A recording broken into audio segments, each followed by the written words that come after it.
Hello everyone, it's your favorite FGC VTuber.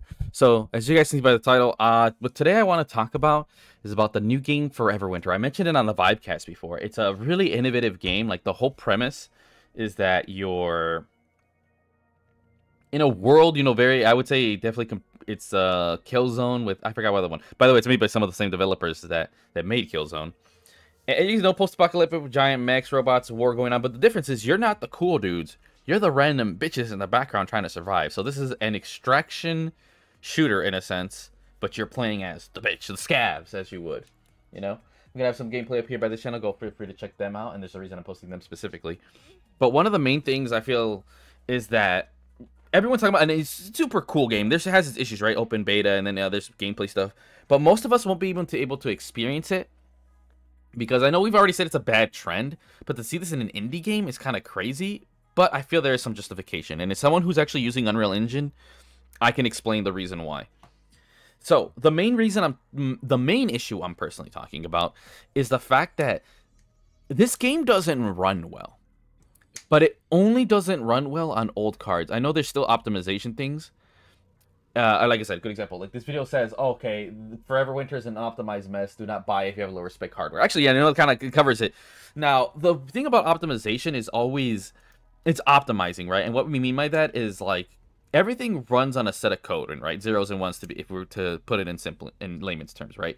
Like you can make something for PC and technically it could run on the Switch, but if you don't put the right, optimization, and this can be down from settings to coding, which is much easier. I mean, believe it or not, since the 2000s, it's gotten a lot easier. You don't have to, like, in the old times, you had to straight up write things from scratch because of the unique way some systems would read code, whereas now it's far more universal. Like, you could literally, Unreal just straight up universally works from across the board. Like, again, I use it, and you just simply put, like, a little check mark. Oh, is this for mobile? And then you do some other stuff. But optimization, what is meant is the main example is, by the way, there's a video if you guys want for an optimization, is the Switch can use Unreal, right? But we know it can't use that much. Optimization would include things like, okay, texture limitations. Like, you can't put full HD textures for a Switch. You would easily destroy the RAM, right? And another one for limitations would be, there are some things it can't support.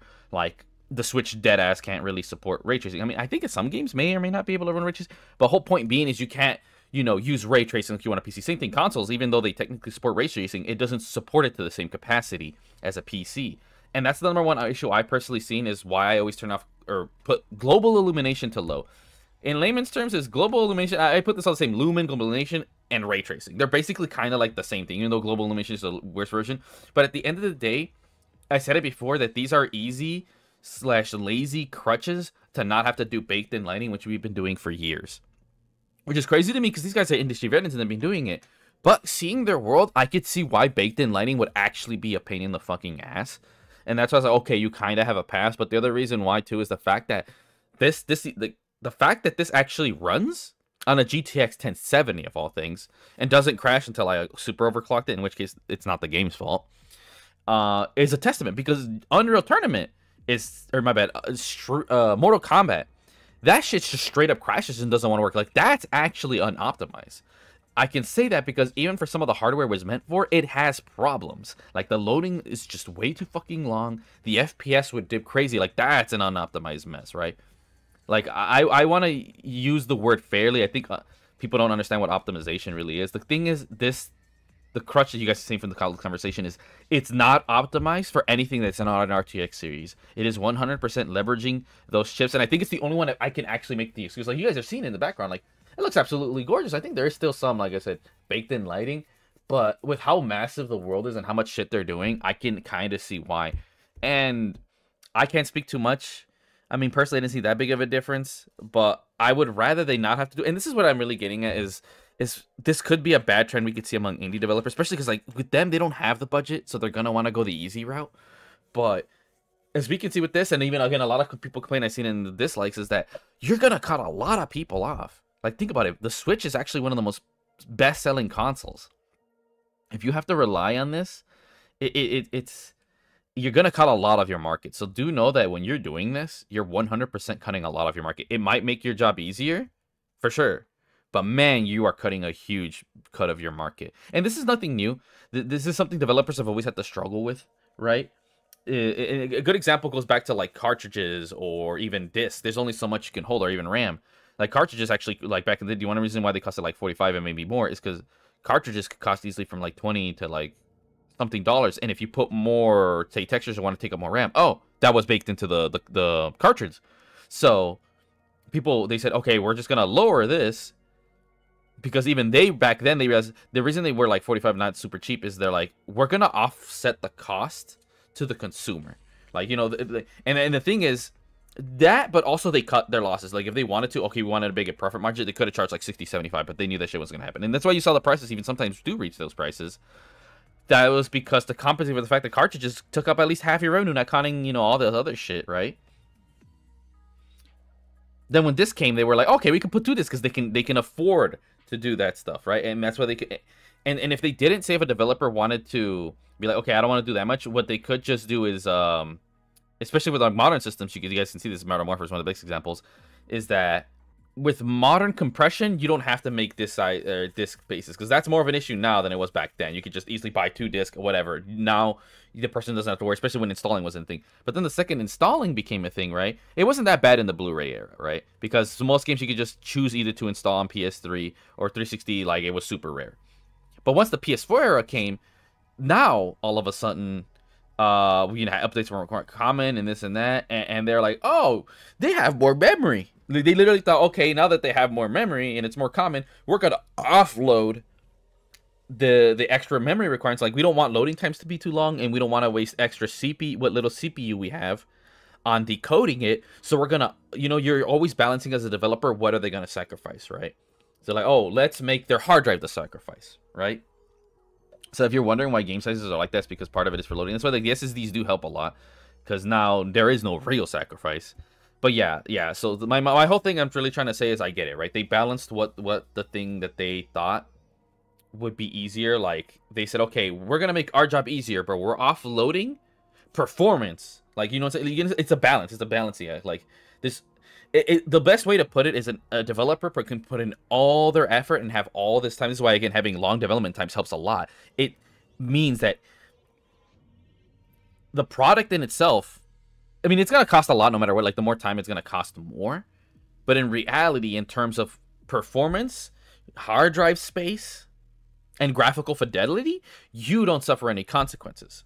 Right? Because that's the thing. The less optimized something is, that means it's the developer's offloading more of the heavy lifting to you, the consumer, whether it's in price or performance or some other metric, right? Or content's a great example, right? Now, Forever Winter very clearly has an image that it wants to go by, and there's a lot of work to be done, so they decided to really go with the global. And again, I think, again, looking at Killzone 3, you'd think they'd already have it, so I think it's the only game I can justify having that kind of look. But like I said, the whole thing is like, by the way, this video's in a GTX 1080, and he tried doing 1440, couldn't do it. He did 1080, and again, you can check my whole video and everything. But I do hope, I want to say a best of luck to them, but I don't see this game really pop. Like, it's gonna be kind of like Tarkov. Like, Tarkov's already in that sense where you need to have a beefy PC or hardware to even really play it. Like, this is definitely gonna be for enthusiasts and hardcore people. Even if casual people want to hop on, they won't be able to, because the average person still rocks a GTX 1060, right? This is also how you can tell they're definitely AAA developers, because AAA developers, for whatever reason, they only really focus on the console side of things and don't really care about lower end hardware. They just completely fucking ignore it, right? They can be a bit tone deaf in that sense. And the thing is, because they go hard, like they sit there and they don't even know, for all they know, like, I don't know. And it's funny because the thing is, you can tell they have experience and more than likely they have the hardware, because a lot of indie devs, including like myself, like I said, I'm developing with a GTX 1070. I couldn't put half this bullshit if I wanted to. Mind you, I am trying to aim for the specs of something that could run on a Switch, so a GTX 1070 isn't necessarily overkill, but it's definitely above of a punching the belt of what something needs for Unreal to make something for the Switch. But it's a nice, definitely good buffer window, right? Because their limit's like 8 gigabytes, whereas I got an 8 gigabyte VRAM card, right? But I mean, obviously, when you have better hardware, it makes the process so much more. This is why I can't say enough too. They're probably rocking like RTX, like some of the higher end shit. They are definitely having it tight. I can say that much. The closer you are graphic wise to what you're running on your PC, it becomes a lot slower and a much more bigger pain in the ass to actually develop. So shout outs to them. I think the game itself is really great and it has a lot of potential. The thing is, it's just not gonna reach a lot of audiences. It just really like people. So people like, listen, you guys watching this, no, you're probably gonna like, if you don't have the latest $2,000, $1,000 PC minimum, you're not running this shit, bro. Like, it's a barely playable state. Maybe some of you can actually, again, I did my settings guy. I just don't recommend this on any GTX or Pascal cards. Definitely, you have to have an RTX card. And with a super beefy CPU, have at least... I mean, this thing got that much RAM, I'll say. But right now, the recommended is definitely 16. And 100% please overclock your DRAM. And if you don't know how to, hopefully you can get something that already has it by default. I mean, this is not PC. I mean, there's pre-built. I mean, see, this is the whole thing. This is the whole thing, right? Like, fuck. It's a motherfucker. But, so, yeah, it's definitely unoptimized, but you have to put an asterisk to that. I mean, I don't know how much it is for RTX cards. And again, it's still like a beta. I can't stress that enough, right? It's still an open beta. But to me, the fact that it didn't really crash until I started messing with overclocking is a testament to how much they actually are doing a really decent job.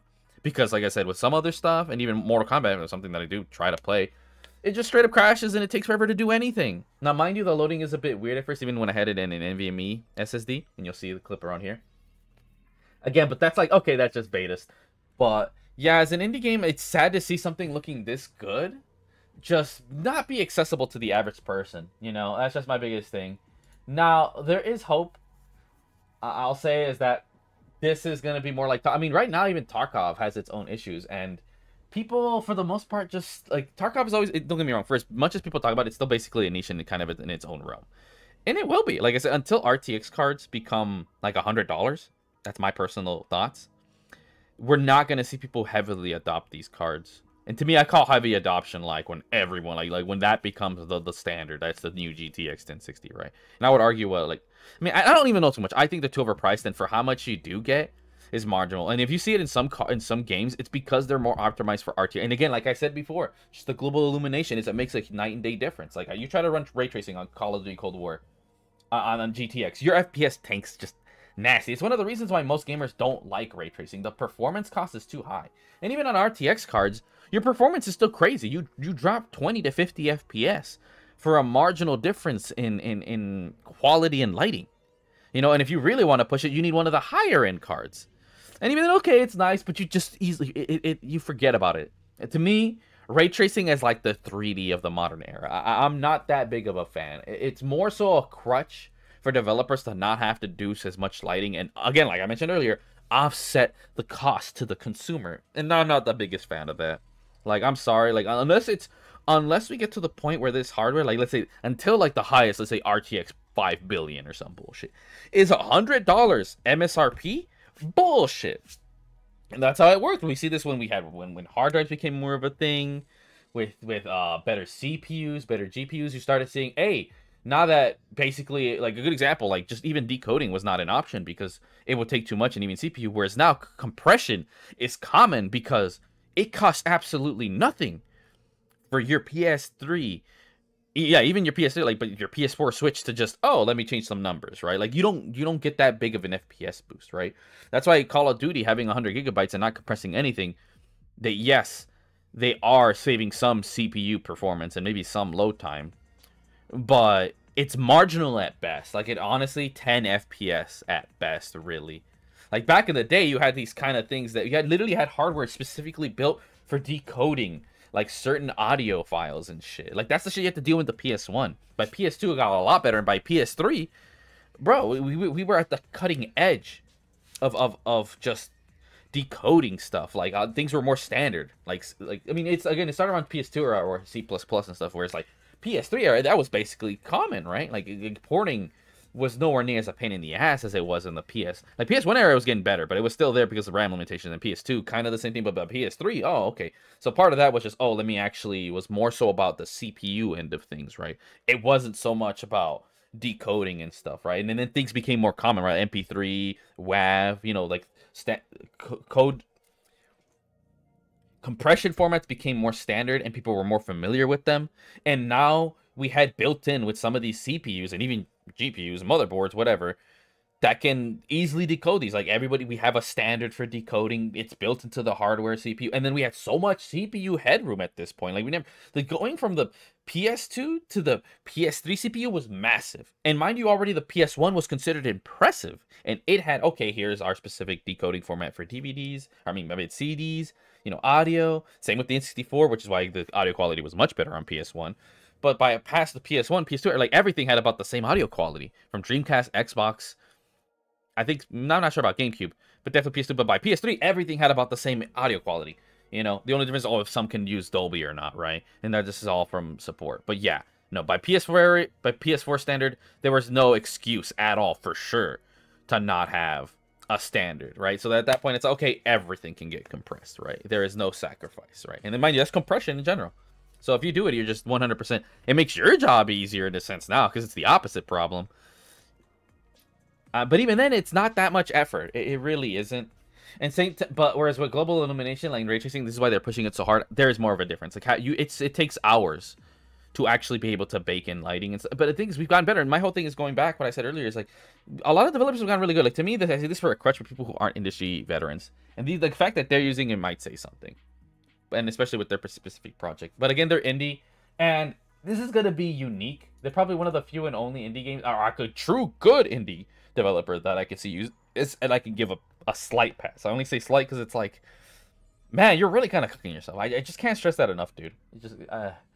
But there is hope. I just seen this video right here called Tiny Glade PC. They have ray tracing visuals on a GTX 1080. It's 1060, I say. Yeah, so go check out Digital's Foundry video and look at this game. Tiny Glade is an indie stunner, beautiful, and that's what's good is that again I'm an Unreal developer, Unreal Engine 5 developer myself, and yeah, no, while I was looking at this, I could see how they did it. Really, they definitely did a lot of work, but they used ray tracing more as an artistic style, and this is why I give both a pass. They're 100% using it because it fits their vision. It's not just because this. I mean, that's just what the personal vibe I get from Forever Winter. It's not because they don't want to. Like the fact, Wayne's like, man, this really fits our visuals. Like, cause I've seen it, right? But it fits the visual style, and it makes their job easier. To like, fuck it, 201. There might be a final third reason. I always call it the trifecta, right? There's probably one more reason why they probably use that. And I don't know what that third reason can be, but with this one, it does it, right? Like I said, if anything, I don't know if the Switch can do ray tracing or not. I mean, this looks like a Switch game, if I'm being honest. But yeah, no, it's good to see that we're gonna have games that actually can use these things. I think there is it shows that there is a market for it. But to me, I'd be like them, we're like, homie, you better run on a GTX 1060. And mind you, 60 FPS and 1080p. Medium settings. And yeah, you can see, go check out this video. It talks about how you can see like the light. Like there's cool things that actually show. Like, and mind you, it's a very art-heavy, graphical styled game. I think that's the only time I can really see ray tracing work. And if there's a vision. And this one, it has like a realistic-ish vision, but it uses the environment to really express those things, like the cracks from the ice and being able to see and reflect. Again, there's an art to it. And that's the main reason why I personally don't support ray tracing. Like, if you're not doing it with an artistic vision, you're just being genuinely lazy. There are just some things that baked lighting can do that ray tracing can't. Like, there's just a certain vision, right? I remember there's a game where I saw the spot of light that looked like God himself. And you can get that with ray tracing, but the thing is, it spreads it. So then imagine the entire area is dark, but then you have a light shine down. You will be focused on that one light, and that could be a narrative purpose. But if you have ray tracing, well, now it spreads out, and yeah, sure, it's there, but now everything else gets illuminated. And it's just not the same, if I'm being honest. But anyways, that's my whole thing, especially an indie developer.